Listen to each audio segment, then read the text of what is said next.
வணக்கம். ஒரு இனிய காலை பொழுதில் சந்திப்பதில் மகிழ்ச்சி. இப்போ நம்ம எங்கே போகிறோம்னு பார்த்தீங்கன்னா, புதுக்கோட்டையில் உள்ள குளத்தூருக்கு அதற்குள்ளாரையே இருக்கிற நீர்ப்பழனின்ற ஒரு இடத்துக்கு தான் போகிறோம். இந்த பாதையில் இருக்கிற காட்சிகளை கொஞ்சம் அதிகமாக இருக்கிறது மாதிரி உங்களுக்கு தோணலாம். ஆனால் உங்களுக்கு பெரிய அளவில் இது உதவியாக இருக்கும்னு நாங்கள் நம்புகிறோம். இந்த நீர்ப்பழனி என்ற இடத்துக்கு நம்ம வந்துட்டோம். இப்போ பாருங்கள், இதுதான் இந்த நீர்ப்பழனி. சாலைக்கு அருகிலே பாருங்கள், இடதுபுறம் ஒரு பாதை போகுது. அங்கே பாருங்கள், அப்படியே ஒரு குளத்தை ஒட்டி ஒரு இடதுபுறம் ஒரு பாதை திரும்புது. இந்த நீர்ப்பழனிக்கு ஏன் நம்ம வந்திருக்கிறோம் அப்படின்னு பார்த்தீங்கன்னா, இந்த நீர்ப்பழனியில் ஒரு மிக தொன்மையான ஆலயம் இருக்குது. சுமார் 1000 வருடங்களுக்கு பழமையான ஆலயம். அது வளர்மதீஸ்வரம் அப்படின்னு சொல்கிறாங்க. வளர்மதீஸ்வரர் அப்படின்னே நம்ம சொல்லலாம். இப்போ அங்கே தான் நம்ம போயிட்டுருக்கோம்.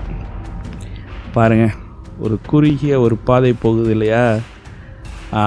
இது வழியாக நம்ம அப்படியே போனோம்னா இப்போ நம்ம கண்ணு முன்னாடி தெரிய போகிறது என்னென்னா, 1000 வருடங்களுக்கு முன் தமிழர்களுடைய நிலப்பரப்பில் மிக தொன்மையான காடு கழனி என்று சொல்லக்கூடிய கழனி வயல் பரப்புகள். பாருங்கள், கழனின்னா வயல்கள். சோழ நாடு சோறுடைத்து அப்படின்னு நம்ம கேள்விப்பட்டிருப்போம். அது எப்படின்றத நீங்கள் பார்க்கலாம். எவ்வளவு வளம் பொருந்திய, பாருங்கள், முழுக்க வயல்கள், வளம் பொருந்திய இடங்கள் நடுவே நம்ம எதிர்பார்த்த அந்த கோயில் இங்கே பாருங்கள் வந்துருச்சு. மிக மிக அழகான கோயில். தொல்லியல் துறையோட கட்டுப்பாடு கீழே இருக்குது, பராமரிப்பு கீழேயும் இருக்குது. இது நான் பல வருடங்களுக்கு முன்னாடி, ஒரு 15 வருடங்களுக்கு முன்னாடி பார்த்துருக்கேன். பராமரிப்பு மிக குறைவாக இருந்தது. இப்போ தொல்லியல் துறை அதை நல்லா பராமரித்து அதை மேற்கொண்ட நடவடிக்கைகள்லாம் நிறைய எடுத்து அதை சரி செய்திருக்காங்க. பாருங்கள், இது சோழர்கள், அதாவது சோழர் காலம், பிறகு பாண்டியர் காலம், அப்புறம் பிற்கால பாண்டியர்கள். இது 3க்கான சான்றாக நிறைய கல்வெட்டுகள் உள்ளார இருக்குது. நம்ம இதெல்லாத்தையும் மொத்தமாக பார்ப்போம். தமிழருடைய 1000 ஆண்டுகளுக்கு முற்பட்ட ஒரு மிகப்பெரிய அழகிய கோயில். எவ்வளவு அழகாக இருக்குது பாருங்கள். நுழைவாயில் இன்றைக்கி சொல்கிறோம் இல்லையா, நுழைவாயில் எப்படி இருக்குது பாருங்கள். நுழைவாயில், என்ட்ரன்ஸ்னு ஆங்கிலத்தில் நம்ம சொல்கிறோமே, அதனுடைய அழகு பாருங்கள். எவ்வளவு பெரிய நிலை, அதில் ஒரு கதவு, எவ்வளவு அழகான ஒரு நிலை பாருங்கள். அந்த கட்டமைப்பை நீங்கள் பார்க்கலாம். இதை நீர்ப்பழனின்னு சொல்லும்போது இங்கே ஔவையார் சென்றதாக ஒரு வாய்வழி செய்தியும் இருக்குது இங்கே. அது நீர்ப்பழனி. இந்த கோயிலுக்கு அப்படியே பின்புறம் பெரிய ஒரு தாமரை குளமும் இருக்குது, குளமாக இருக்குது. குளக்கரையில் இந்த கோயில் இருந்ததாக தெரியுது. இப்போ பார்த்தீங்கன்னா தெரியும் உங்களுக்கு. இப்போ கதவு பூட்டப்பட்டிருக்கு. காவலர்கிட்ட கேட்டிருக்கோம். அவர் இப்போ திறந்து விட்றேன்னு சொல்லியிருக்கிறாரு. திறந்ததுக்கப்புறம் நம்ம நேரடியாக ஒரு 1000 ஆண்டுகளுக்கு முற்பட்ட ஒரு நம்மளுடைய பண்பாடு, கலை அனைத்துக்கும் நடுவே நம்ம இருக்கிறோன்றதை ஒரு மகிழ்ச்சியோடு எதிர்கொள்ள வேண்டியதாக இருக்குது. பாருங்கள், அது கட்டடக்கலை. நம்ம மீண்டும் மீண்டும் நாங்கள் சொல்கிறோம் நிறைய காணொளிகளில், 1000 ஆண்டுகளுக்கு முற்பட்ட கட்டிடக்கலை. 1000 வருடங்கள்ன்றது எவ்வளவு பின்னோக்கியதுன்றதை நீங்கள் சிந்திச்சுக்கிட்டு இதை பார்த்தீங்கன்னா உங்களுக்கு எல்லாம் புரிய ஆரம்பிக்கும். பாருங்கள், இன்றைய அளவில் இருக்கிற நிலை கதவுகளை நீங்கள் பார்த்துருப்பீங்க. அதுவே எவ்வளோ பெரிய செய்தியாக இருக்கும்னு உங்களுக்கு தெரியும். அன்ற அளவில் இதோட கட்டமைப்பு எவ்வளவு நேர்த்தியாகவும் அழகாகவும் இருக்கிறது. நேர்த்தின்னு சொல்லும்போது உங்களுக்கு தெரியும், ரொம்ப தொன்மைக்கும் நேர்த்திக்கும் எவ்வளவு தொடர்பு இருந்தால் இந்த தமிழ் மக்களுடைய வாழ்வும் அவங்களுடைய நிலப்பரப்பும் எவ்வளவு அழகாக இருந்திருக்கும்னு நீங்கள் சிந்திச்சு பாருங்கள். பல காணொளிகளில் நம்ம சொல்லியிருக்கோம், வெறும் கற்றளிகளாக இது இல்லை. இதற்கு மேலே சுண்ணாம்பு, அதற்கு மேலே வண்ணங்கள், இதெல்லாம் பூசி இருந்திருக்கு. அதை நீங்கள் கற்பனை செய்து பார்த்துக்கொள்ளணும். அதுக்கு அடுத்த செய்திகள் அளவில் கூட அது இருந்திருக்கு. நிறைய இடங்களில் அழகான சிலைகள், அழகான ஓவியங்கள்லாம் கூட இருந்திருக்கு. காலப்போக்கில் அதெல்லாம் அழிந்தாலும் நமக்கு எஞ்சி இருக்கும் அதனுடைய கட்டமைப்பு நம்ம கண்ணு முன்னாடி மற்ற செய்திகளை கொண்டு நிறுத்தும். இப்போ பாருங்கள், மிக மிக மிக மிக அழகான அறிவு சார்ந்த ஒரு நுழைவாயில். இதோட கட்டமைப்பில் முன் வாயிலில் நிறைய வந்து மேல்கூரை வந்து சிதைந்திருக்கு. எஞ்சியது தான் இது. எஞ்சிய நிலையில் இருக்கிற அமைப்பை நீங்கள் பாருங்கள்.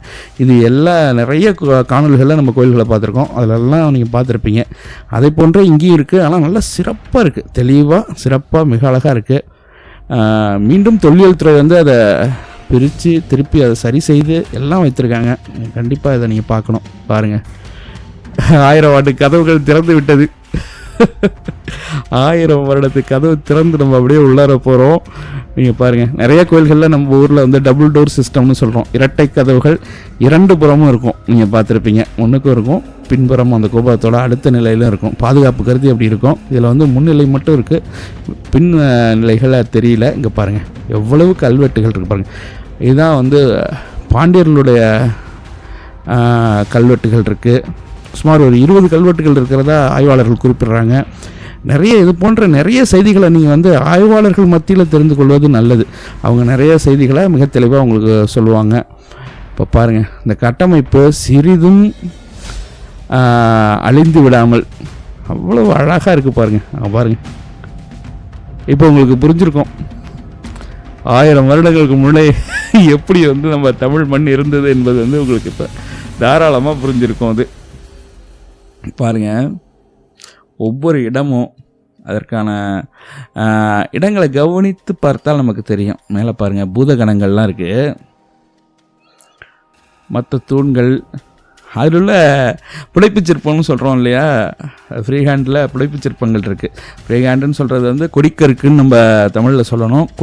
கொடிக்கருக்கு பற்றி அப்புறம் பார்ப்போம் நம்ம. இப்போ பாருங்கள், எவ்வளோ தெளிவாக எவ்வளோ அழகான வடிவமைப்புன்னு பாருங்கள். ஆலமர் செல்வர் வழக்கம் போல் இருக்கிறாரு. மேலே வந்து நிறைய பூதகலங்கள் இருக்குது. ஒவ்வொரு தூண்களையும் சிறப்பான ஓவியக்கலையும் சிற்பக்கலையும் கலந்த நிலை தான் அது. பாருங்கள், ஓவியத்திலிருந்து அடுத்த படிநிலைக்கு சிற்பமாக வர ஒரு நிலை பாருங்கள். அன்னம் கவனமாக பார்த்தீங்கன்னா தெரியும், அன்னப்பச்சி இருக்குது. அப்புறம் வந்து பாருங்கள், அந்த முனைகள் பாருங்களேன், அப்படியே நீர் வடிஞ்சால் ஒரு சொட்டுற அளவுக்கு கூட அந்த முனைகள் வந்து அவ்வளவு நேர்த்தியாகவும் அழகாகவும் வடிவமைக்கப்பட்டிருக்கு. பார்த்தீங்கன்னா தெரியும். நீங்கள் நேரில் போய் பார்க்கும்போது இதெல்லாம் நீங்கள் வந்து அழகுக்காக மட்டும் பார்க்கக்கூடாது. நீங்கள் நல்லா பார்த்துக்குங்க, இது வந்து நம்ம பெருமைக்காகவே அழகுக்காக மட்டும் பார்க்கக்கூடாது. அந்த காலகட்டத்திற்கே நம்ம வந்து நம்மளுடைய சிந்தனைகளை நகர்த்தி குழந்தைங்களுக்கும் நம்ம சொல்லித்தரணும். அங்கே பாருங்கள், நிறைய வந்து சின்ன அதாவது ரொம்ப சிறிய இடமா இருந்தாலும் அதில் அழகான சிற்பங்கள். அது வந்து தமிழ் மன்னர்களுடைய பெருமையை எடுத்துக்கணும், இல்லை தமிழ் மக்களுடைய அறிவை எடுத்துக்கலாம், இல்லை கலைஞர்களுடைய மிகப்பெரிய கற்பனை திறன், செயல்திறன் எல்லாமே இணைந்தது தான் இது. அதனால் என்னடா மீண்டும் நம்ம வெறும் கோயில்களை பார்த்து பெருமை கொள்கிறோன்னு நீங்கள் நினைக்கவே வேண்டாம். எத்தனை கோயில்களை நாம் பார்க்க வேண்டி இருக்கிறது, அதை நீங்கள் மனசில் எடுத்துக்கணும். அனைத்து கோயில்களையும் நம்ம வந்து பார்த்தே ஆக வேண்டும். பாருங்கள், எவ்வளோ நேர்த்தியான வடிவமைப்புன்னு பாருங்கள். பர்ஃபெக்ஷன்னு சொல்கிறாங்க பாருங்கள்.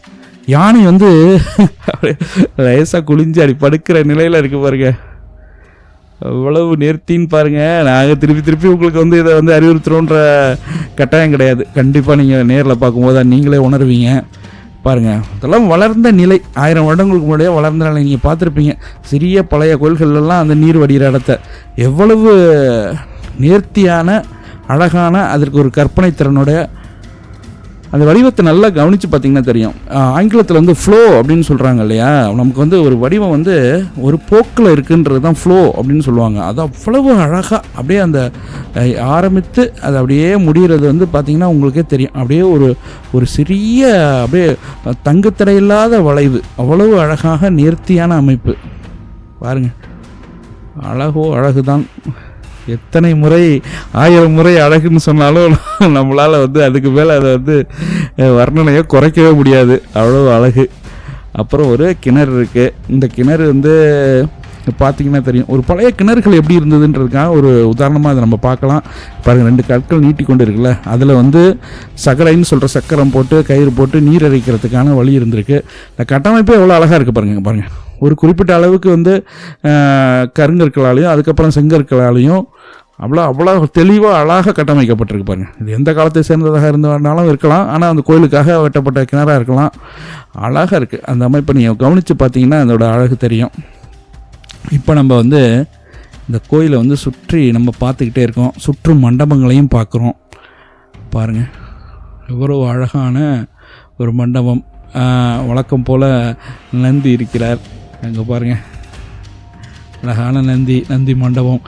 இந்த கோயில்களை பார்த்தீங்கன்னா ஒரு செய்தி உங்களுக்கு வந்து தெளிவாக தெரிஞ்சிருக்கும். என்ன தெரியுது அப்படின்னு நான் சொல்கிறேன்னா,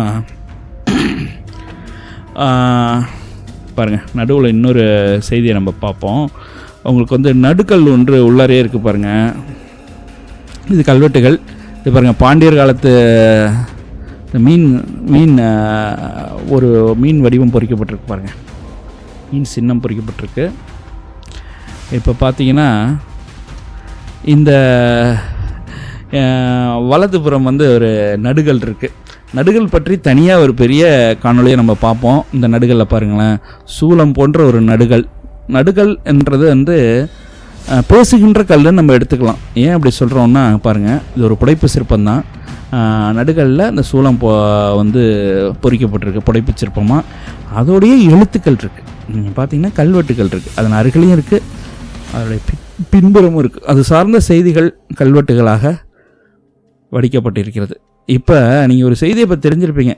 எந்த ஒரு செய்தியையும் தமிழர்கள் வந்து அதனுடைய ஆவணத்தோடு இருக்கணும் அப்படின்ற எண்ணம் தொடர்ந்து இருந்திருக்கு. இன்றைக்கி சொல்கிறோம் இல்லையா, டாக்குமெண்டேஷன்னு சொல்கிறோம் இல்லையா, ஒரு செய்தியை செய்கிறோம், யார் செய்தார்கள், எதற்காக செய்தார்கள், அதனுடைய பின்புலம் என்ன, எதற்காக உருவாக்கப்பட்டதுன்றத தெளிவாக பதிவிட வேண்டியது வந்து ஒரு கடமையாக இருந்திருக்கு அந்த காலங்களில். பாருங்கள், அப்போ வந்து எவ்வளவு கட்டுப்பாடுகள் இருந்திருக்கும்னு நீங்கள் நினைத்து பாருங்கள். அங்கே பாருங்கள், மேகம் இருட்டி விட்டது, நீர்ப்பழலின்னு சொல்கிறதுக்கு போல் திடீர்னு மேகங்கள் சூழ்ந்து மழை தூர ஆரம்பிச்சிருச்சு. நாங்கள் போனப்போ பாருங்கள், அப்படியே மழை பெய்ய ஆரம்பிக்குது. இது கடையில் வந்து நமக்கு வந்து உள்ளார இருக்கிற நம்ம சிவனை வந்து பார்த்துருவோம். முதல்ல நுழைந்தவுடன் வந்து அம்மன் தெரிகிறாங்க. அதுக்கப்புறம் வந்து இடதுபுறமாக சென்றால் சிவபெருமான் இருக்கிறாரு. பாருங்கள், அம்மன் வந்து அவ்வளோ அழகாக இருக்கிறாங்க. அப்படியே நம்ம வந்து பொறுமையாக உள்ளார போனோம்னா பாருங்கள், இதெல்லாம் கவனமாக போகணும். பாருங்கள், அதோ இருக்கிறார் சிவன். இதில் பார்த்திங்கன்னா பாதுகாப்பு காரணமாக நிறைய சிலைகள் வந்து கருவறை அருகிலே வைக்கப்பட்டுள்ளது. மிக பழமையான சிலைகள். சிவனை ஒட்டி பிள்ளையார் சிலைகள் 2 பார்த்தோம். அதுவும் பார்த்திங்கன்னா ரொம்ப இதையும் பாருங்களேன், இது வந்து ஒரு பிரம்மதேவன் சிலையாக இருக்கலாம். பாருங்கள், அதில் வந்து காதில் அணிவிக்கப்படுற அந்த குலைன்னு சொல்கிறோம் இல்லையா, அதில் உள்ள ஆபரணங்கள் எப்படி இருக்குன்னு பாருங்கள். அதற்கு அருகிலேயே பார்த்திங்கன்னா 2 பிள்ளையார் சிலை இருக்குது. அந்த பிள்ளையார் சிலை 2மே மிக வித்தியாசமாகவும் மிக அழகாகவும் இருந்தது. நீங்கள் போகும்போது கண்டிப்பாக நீங்கள் இதெல்லாம் கவனிங்க. பாருங்களேன், எவ்வளோ ஒரு கற்பனை திறன் இருந்தால் எவ்வளோ கட்டுப்பாடுகள் இருந்தோம். அது ஓவியம்ன்றது மிக கட்டுப்பாடோடையும் சிலைகளும் கட்டுப்பாடோடு இருந்த காலம்தான். இருந்தாலும் பாருங்கள், தொன்மையான சிலைகள் எல்லாம் இருக்குது. ஐயனார் போன்ற ஒரு சிலையும் இருக்குது. இதெல்லாம் ஆய்வாளர்கள் கொண்டு நம்ம தெரிஞ்சுக்கணும் இது என்ன சிலைகள் என்று. நாங்கள் பார்த்த வரைக்கும் மிக வந்து தொன்மையான சிலைகளாகவே இதெல்லாம் தெரியுது. இந்த சப்த கன்னிகள்னு சொல்லுவாங்க, நிறைய கன்னிமார்கள்னு சொல்லுவாங்க, அன்று போன்ற சிலைகள், வராகி அம்மன் போன்ற உருவம் கொண்ட சிலைகள் எல்லாமே இருக்குது. நீங்கள் இந்த பகுதிக்கு போனீங்கன்னா கண்டிப்பாக அந்த செய்திகளை வந்து பொறுமையாக இருந்து பாருங்கள். அப்போ உங்களுக்கு எங்களை விட நிறைய செய்திகள் உங்களுக்கு தெரியும். மிக மிக அழகாக இருக்குது சிலைகள். பாருங்கள், உங்களுக்கே தெரியும், மிக அழகாக மிக நேர்த்தியாக வடிவமைக்கப்பட்ட கையில் வைத்திருக்கிற ஆயுதங்கள், அந்த பொருட்கள்லாம் பாருங்கள், அவ்வளோ அழகாக இருக்குது. இப்போ பார்க்கலாம் நீங்கள். இதெல்லாமே மிக தொன்மையான வழிபாட்டு முறையை ஒத்தது தான் இது. கன்னி தெய்வங்கள் இருக்கிறது அப்படின்றதெல்லாம் மிக தொன்மையானது தான். இதையும் நீங்கள் இங்கே பார்க்கலாம்.